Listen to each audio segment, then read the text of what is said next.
नमस्कार दोस्तों, आप सभी का स्वागत है एक और प्रैक्टिस सेट में। और ये प्रैक्टिस सेट 3 है।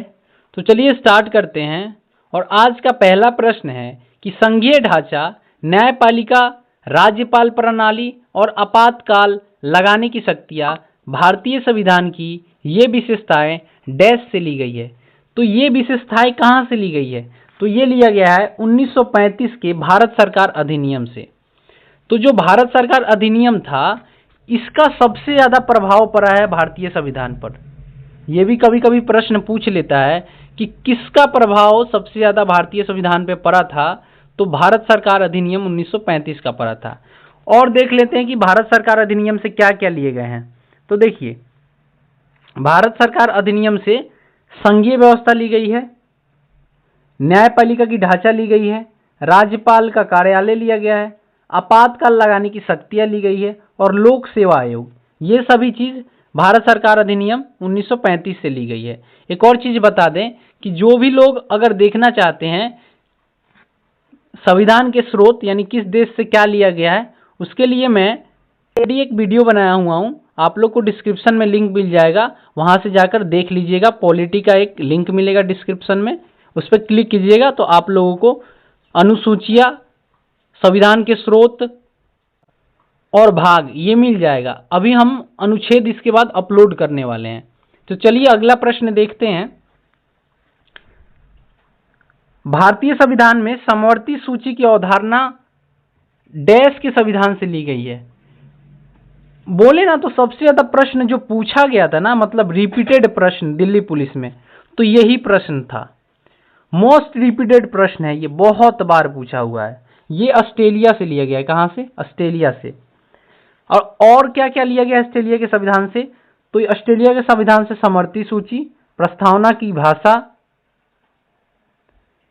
संसद के दोनों सदनों की संयुक्त बैठक, व्यापार, वाणिज्य एवं संगम की स्वतंत्रता संबंधी प्रावधान, ये सभी चीजें ली गई हैं ऑस्ट्रेलिया के संविधान से। यहाँ पे एक और प्रश्न बनता है कि देखिए, यहाँ पे बोला है प्रस्तावना की भाषा, लेकिन पूछता है कि प्रस्तावना की विचार। तो अगर प्रस्तावना की विचार पूछे तो वो लिया गया है अमेरिका की संविधान से। और संसद में संयुक्त बैठक, ये आर्टिकल 108 में है। ये भी आप लोग ये ध्यान रखिएगा कि आर्टिकल 108 में है ये, ठीक है। कई बार प्रश्न पूछ लेता है ये। अगला प्रश्न देखते हैं। अगला प्रश्न है कि निम्नलिखित में से किस देश से भारत ने संविधान संशोधन प्रक्रिया को अपनाया है? तो संविधान संशोधन की प्रक्रिया हम लोग कहां से लिए हैं? तो ये हम लोग दक्षिण अफ्रीका के संविधान से लिए हैं। और क्या क्या लिए हैं हम लोग दक्षिण अफ्रीका के संविधान से? तो दक्षिण अफ्रीका के संविधान से हम लोग संविधान संशोधन की प्रक्रिया और राज्यसभा के सदस्यों का निर्वाचन, ये दो चीज हम लोग कहां से लिए हैं? दक्षिण अफ्रीका के संविधान से। अगला प्रश्न है कि मूल संविधान में 395 अनुच्छेद थे जो डैश भागों में विभाजित थे। तो जो 395 अनुच्छेद था वो कितने भागों में विभाजित था? तो 22 भागों में विभाजित था। यानी मूल संविधान में ये चीज मैंने कल भी बताया था कि मूल जो संविधान था उसमें कितने अनुच्छेद थे और कितने अनुसूची थी, कितने भाग थे, ये भी बताया था। तो मूल संविधान में 22 था, लेकिन वर्तमान में बात करें तो अभी वर्तमान में 25 है, ठीक है। ये याद रखना है। नोट में मैंने लिख दिया है कि भारत का संविधान विश्व का सबसे लंबा लिखित संविधान है। ये भी पॉइंट एक अच्छा पॉइंट है कि भारत का जो संविधान है ना, विश्व का सबसे लंबा लिखित संविधान है। मूल संविधान में 395 अनुच्छेद, 22 भाग और 8 अनुसूचियां वर्णित थी, लेकिन वर्तमान में 470 अनुच्छेद, 25 भाग और 12 अनुसूचियां हैं। ये इंपॉर्टेंट है, आप लोग नोट कर लीजिएगा इसे। या पीडीएफ के लिए बता दें तो पीडीएफ आपको टेलीग्राम पे मिल जाएगा, वहां से आप लोग पीडीएफ डाउनलोड कर सकते हैं। अगला प्रश्न देखते हैं। अगला प्रश्न है कि संविधान निर्माताओं द्वारा डैश को प्रख्यापित पूर्ण स्वराज घोषणा की स्मृति में हर वर्ष 26 जनवरी को गणतंत्र दिवस मनाने का निर्णय लिया गया। तो देखिए, 26 जनवरी 1930 को पूर्ण स्वराज की घोषणा की गई थी। उसी दिन पे 26 जनवरी को हम लोग गणतंत्र दिवस मनाते हैं। वैसे हम लोग गणतंत्र कब हुए थे? तो 26 जनवरी 1950 को हुए थे, ठीक है। ये याद रखिएगा, जो गणतंत्र दिवस मनाते हैं तो 26 जनवरी 1950 से मनाते हैं। और एक मनाते हैं स्वतंत्रता दिवस, जबकि हमारा देश आज़ाद हुआ था जिस दिन 15 अगस्त 1947 को। 14 अगस्त को आज़ाद हुआ था पाकिस्तान और 15 अगस्त को भारत, यानी विभाजन हुआ था उस समय भारत और पाकिस्तान का। अगला प्रश्न देखते हैं, भारतीय संविधान में कानून के शासन का विचार किस देश से लिया गया है? तो भारतीय संविधान में कानून के शासन का विचार कहाँ से लिया गया है? तो ये लिया गया है यूनाइटेड किंगडम से। कहाँ से लिया गया है? यूनाइटेड किंगडम से, या बोल सकते हैं ब्रिटेन के संविधान से लिया गया है। किसके संविधान से? ब्रिटेन के संविधान से लिया गया है।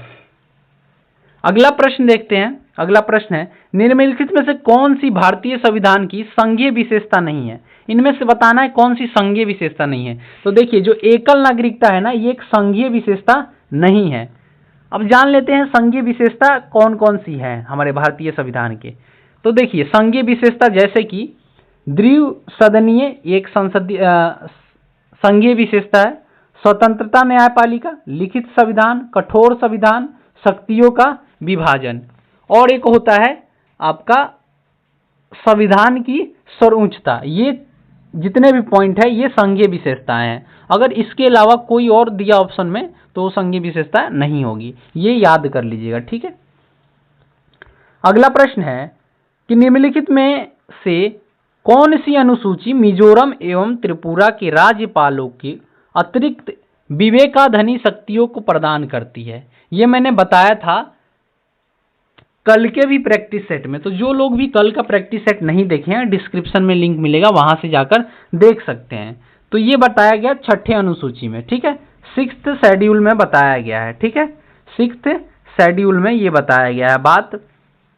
अब बात कर लेते हैं कि जो 6th शेड्यूल है उनके बारे में। देखिए, जो 6th शेड्यूल है इसमें असम, मेघालय, मिजोरम एवं त्रिपुरा राज्यों की जनजातीय क्षेत्रों के प्रशासन के बारे में बताया गया है। और ये मुख्य अनुच्छेद जो है इसमें ये है 244 से 275 तक। और चौथे अनुसूची की बात करें तो ये कल भी मैंने बताया था कि राज्य और केंद्र शासित प्रदेश हेतु राज्यसभा में सीटों का आवंटन, यानी सीटों का बंटवारा, राज्यसभा में सीटों का बंटवारा चौथे अनुसूची में है। और ये चौथा अनुसूची किस अनुच्छेद से संबंधित रखता है? तो अनुच्छेद 4 और 80 से, ठीक है। पांचवा अनुसूची की बात करें तो पांचवा अनुसूची जो है ये अनुसूचित जाति और जनजाति क्षेत्रों का प्रशासन और नियंत्रण के बारे में बताता है। और ये पांचवा अनुच्छेद जो है मुख्य रूप से 244। अगला प्रश्न देखते हैं, भारतीय संविधान में समवर्ती सूची अवधारणा डैश से ली गई है। देखिए, फिर से प्रश्न आ गया, ये 2 बार 3 बार बहुत बार रिपीट हुआ प्रश्न है कि समवर्ती सूची कहां से लिया गया है। तो ये ऑस्ट्रेलिया के संविधान से लिया गया है। अभी प्रश्न आया था, ये 2023 में भी पूछा गया था, 2020 में भी पूछा गया था। मतलब ये बहुत ही रिपीटेड प्रश्न है, सबसे ज्यादा बार पूछने वाला कि समवर्ती सूची कहां से लिया गया है। और ये दिल्ली पुलिस ही नहीं, और सारे पेपर में भी रिपीट है, तो इसे आप लोग इंपॉर्टेंट मार्क कीजिएगा, लर्न कर लीजिएगा। अगला प्रश्न है कि भारत के संविधान की 10वीं अनुसूची के अलावा अन्य मामलों के लिए राज्य विधानसभा के सदस्यों की योग्यता का निर्णय कौन करता है? इनका निर्णय कौन करता है? तो राज्यपाल करता है। कौन करता है? राज्यपाल। राज्यपाल जो दिया गया है वो भाग 6 में दिया गया है और अनुच्छेद 153 से 167 तक है। राज्यपाल किससे संबंधित है? भाग 6 से अनुच्छेद 153 से 167 तक। और जो राज्यपाल होता है वो ना राज्य के विधानसभा की एक अभिन्न हिस्सा होता है। अगला प्रश्न देखते हैं, भारतीय संविधान का संरचनात्मक भाग निम्नलिखित में से कहां से लिया गया है? तो जो संरचनात्मक भाग है वो भारत शासन अधिनियम 1935 से, या बोले भारत सरकार अधिनियम 1935 से लिया गया है। अगला प्रश्न है कि भारतीय संविधान में समवर्ती सूची की अवधारणा किस देश के संविधान से प्रेरित है? देख लीजिए, फिर से 2017 में भी ये प्रश्न पूछा गया, 2023 में भी पूछा गया। मतलब ये कितने बार रिपीटेड प्रश्न है आप सोच सकते हैं, ये ऑस्ट्रेलिया से लिया गया है। अगला प्रश्न है कि भारतीय संविधान में स्वतंत्रता, समानता और बंधुत्व के सिद्धांत निम्नलिखित में से किस देश से लिए गए हैं? तो देखिए, भारतीय संविधान में स्वतंत्रता, समानता और बंधुत्व फ्रांस के संविधान से लिए गए हैं। कहां से? फ्रांस के संविधान से। और ये कल भी डिस्कस कर चुके हैं हम लोग प्रश्न को, मतलब रिपीटेड प्रश्न है ये, बहुत बार ये भी पूछा गया प्रश्न है। अगला प्रश्न है कि भारतीय संविधान में न्यायपालिका की स्वतंत्रता की अवधारणा किस देश से ली गई है? न्यायपालिका की स्वतंत्रता की अवधारणा किस देश से ली गई है? तो ये लिया गया है आपका अमेरिका से। कहां से लिया गया है? अमेरिका से। कभी कभी ऑप्शन में यूएसए देगा तो आप लोग ये ना समझिएगा कि अलग आ गया। यूएसए बोले या इसको संयुक्त राज्य अमेरिका हिंदी में बोलते हैं, और इंग्लिश में United state of America. English में क्या इसका फुल फॉर्म होता है? United state of America. ठीक है, स्टेट ऑफ अमेरिका। तो आप लोग ये याद रखिएगा, इसमें कंफ्यूजन नहीं होना आप लोगों को। और ये आज का आखिरी प्रश्न है, संविधान सभा की निम्नलिखित में से कौन सी समिति के अध्यक्ष डॉक्टर राजेंद्र प्रसाद नहीं थे? तो इनमें से जो संघीय शक्ति से संबंधित समिति है ना, इसके अध्यक्ष डॉक्टर राजेंद्र प्रसाद नहीं थे। ये आपके 50 प्रश्न कंप्लीट हो गए। फिर से हम लोग अगले सेट में मिलते हैं, प्रैक्टिस सेट 4 में, और वहां पे जो भी इसके आगे 51 से प्रश्न हैं वो करेंगे। ऐसे ही करके लगभग 400 प्रश्न हम लोग करने वाले हैं दिल्ली पुलिस पॉलिटी का। ऐसे ही हिस्ट्री का पहले से ही हो चुका है। तो एक चीज़ बता दें कि जो लोग दोस्त हमारे हैं, जो भी दोस्त हैं, अगर वो हिस्ट्री का वीडियो नहीं देखे हैं तो उनको डिस्क्रिप्शन में लिंक मिल जाएगा प्लेलिस्ट का, वहाँ से जाकर देख लेंगे।